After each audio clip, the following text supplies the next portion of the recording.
Salutations, ici Talentir pour un nouveau rapport de bataille pour Kings of War 3ème édition opposant les morts vivants aux Basiléens sur le scénario Butin.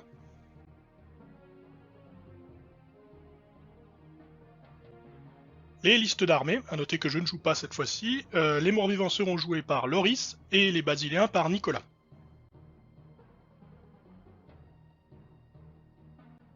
Le déploiement.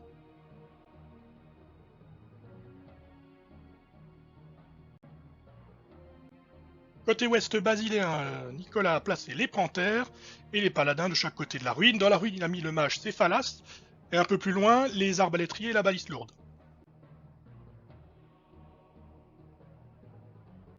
Au centre de son dispositif, derrière l'église, il a un régiment d'épéistes, le Phénix, le Dictateur et le Porticone. Et sur son flanc est, les sœurs en horde, les éclaireuses, Danor, Palladius le prêtre, Calixte le chapelain à cheval et les chevaliers paladins.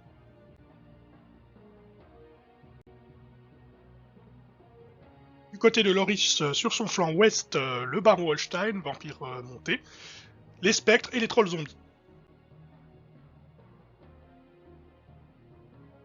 Au centre, il a placé son roi Lich, Stickshaw, son porte-bannière squelette, avec les deux régiments de squelettes et la horde de zombies. Enfin, sur son flanc est, sa horde de loups-garous avec son Lycanis, croque-mort, et des apparitions.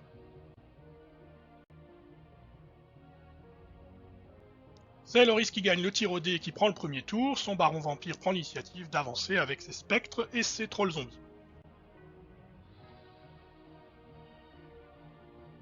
Le zombie squelette avance également, et le porte-étendard squelette qui possède un grimoire des ténèbres ainsi que le roi Lich décide de les faire avancer un peu plus vite en utilisant les sorts déferlement.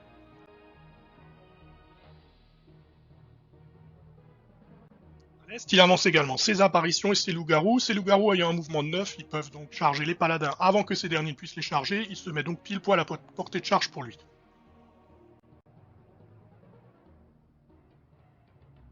Au tour de Nicolas, il décide de ne pas donner dans le piège, il recule avec ses chevaliers, son chapelain à cheval et Danor pour être hors de portée des lycanthropes.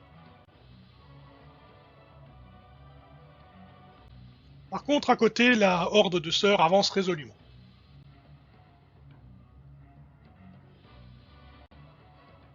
Et les éclaireuses de la sororité qui étaient dans la forêt tirent sur le Lycanis, lui mettant 4 blessures mais sans parvenir à le tuer.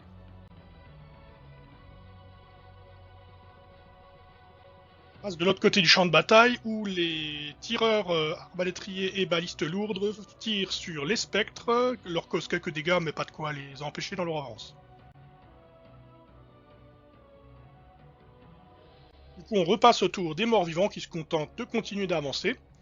Puis c'est de nouveau au tour de Nicolas et ses panthères font un sprint pour se placer sur le flanc des trolls zombies en se pivotant grâce à leurs règles agiles.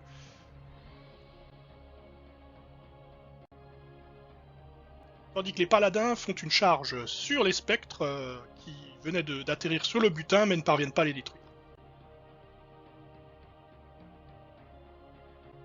Au centre, Loris avait fait une charge avec ses squelettes contre les épéistes basiléens, mais ça n'a pas donné grand chose à cause du fragment d'égide qui a soigné quasiment toutes les blessures. Et d'un autre côté, les épéistes font également quelques pertes sur les squelettes, mais le combat va être long.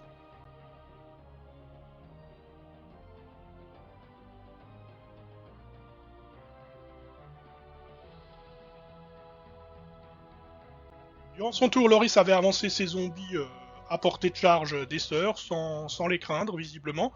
Pourtant, avec leurs règles déchaînement plus 10 pour la horde, il y avait de quoi.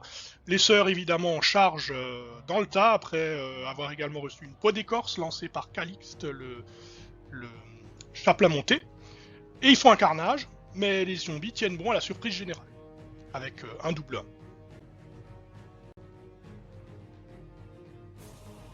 Ne pouvant charger les chevaliers qui avaient reculé, Loris avait fait charger son Lycanis contre les éclaireuses de la sororité dans la forêt, mais la charge gênée a visiblement fait trébucher le loup-garou, qui s'est étalé lamentablement et a fait une seule blessure sur les sœurs, qu'elles ont régénéré grâce à volonté de fer. Et dans la foulée, il présente son flanc au chevalier qui décide, malgré la forêt, de le charger et de le détruire.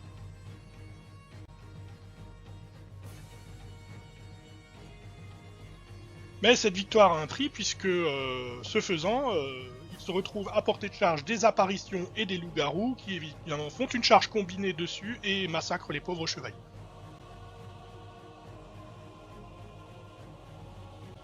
Du coup, Loris déroule, il fait pivoter ces squelettes qui étaient devant l'église, et grâce au sort déferlement du porte-étendard mort-vivant, ils impactent le flanc des sœurs.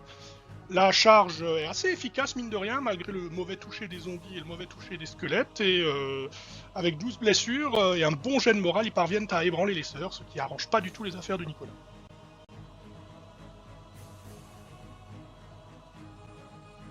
Au centre, après avoir bien résisté au déluge de tirs, les spectres voient une ouverture et chargent le phénix, et ils parviennent à lui causer quelques blessures, mais rien de sérieux. Enfin, à l'est, le baron Holstein a chargé Céphalus le mage, 5 blessures quand même, mais le mage tient bon. Derrière lui, Spectre et Troll Zombie chargent les paladins en charge combinée et parviennent à les ébranler, mais étant acharnés, ils parviennent à se réorganiser au début de leur tour pour poursuivre le combat. C'est au tour de Nicolas, il n'a pas tellement d'options sur le flanc est, il désengage ses sœurs afin de permettre aux éclaireurs et aux éclaireuses et à Danor de tirer sur la horde de zombies et de la détruire. D'ailleurs, ce faisant, le pauvre Danor est tout de même dangereusement près de la horde d'apparition.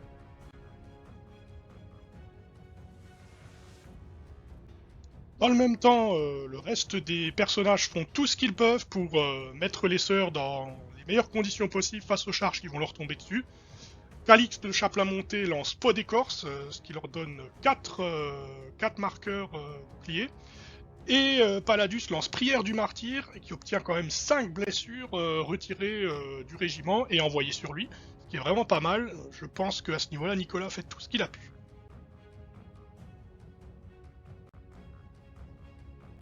Pendant ce temps-là, les épéistes et les squelettes continuent de s'étriper. Hein. Enfin, c'est surtout les squelettes qui volent, mais tout doucement, parce que les épéistes, eux, ils régénèrent toutes leurs blessures grâce au fragment d'égide et à volonté de fer.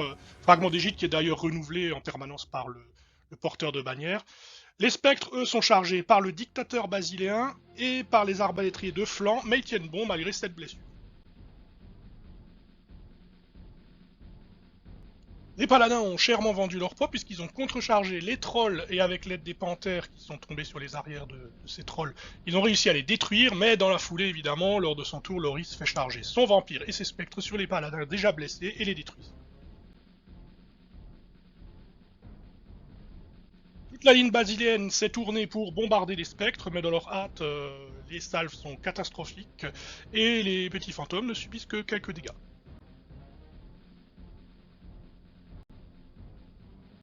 Du coup, les spectres en question vont attaquer les panthères.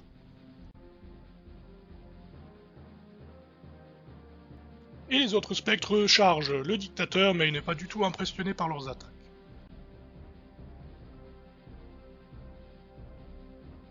Et le vampire, lui, a décidé de charger les arbalétriers. Arbalétrier qui avait réussi à le blesser la dernière fois, lui a mis 2 blessures. Il tape dans le tas, il régénère toutes ses blessures, mais il ne parvient pas à les faire dérouter.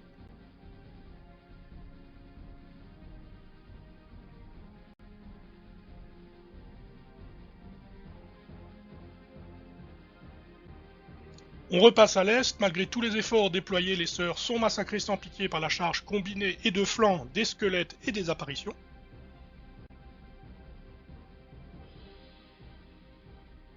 Du coup, pendant son tour, Nicolas fait un dernier tir sur les squelettes, mais insuffisant pour les détruire, et du coup ils sont chargés et brutalement mis à mort par les 2 unités en question. Pendant ce temps-là, les loups-garous avaient fait demi-tour, récupéré un trésor et carapatent vers le bois le plus proche.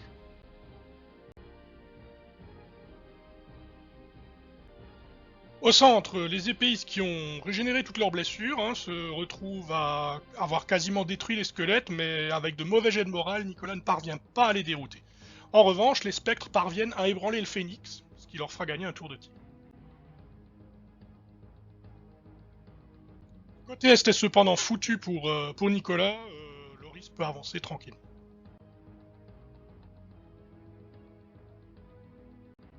coup, Calixte galope derrière le phénix et lui donne une peau d'écorce bien utile pour le sauver de la future attaque des spectres.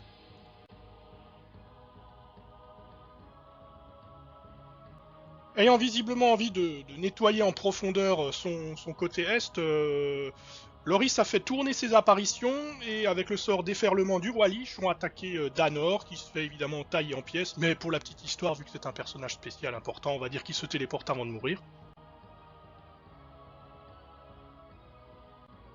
Vous avez signalé que les squelettes devant l'église étaient au bord de la destruction face à des épéistes constamment soignés par les fragments d'Elgid donnés par le Porticon. Eh bien, ils en ont encore sous le capot parce que malgré le fait qu'ils ne causent qu'une seule blessure aux épéistes, eh bien, ils parviennent à les ébranler grâce à un double 6.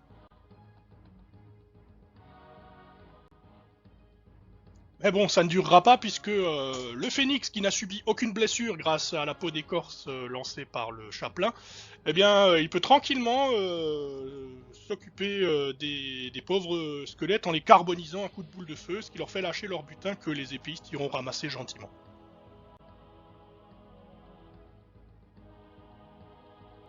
La fin de partie étant proche, il faut penser aux objectifs du scénario. Après avoir massacré les panthères, les spectres se tournent et vont s'emparer du trésor qui se trouve à l'ouest.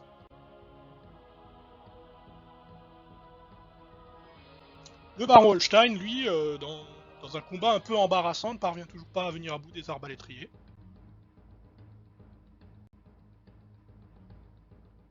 Le Porticon fait rempart de son corps devant les squelettes qui le chargent évidemment et parviennent à le secouer, mais il est toujours là.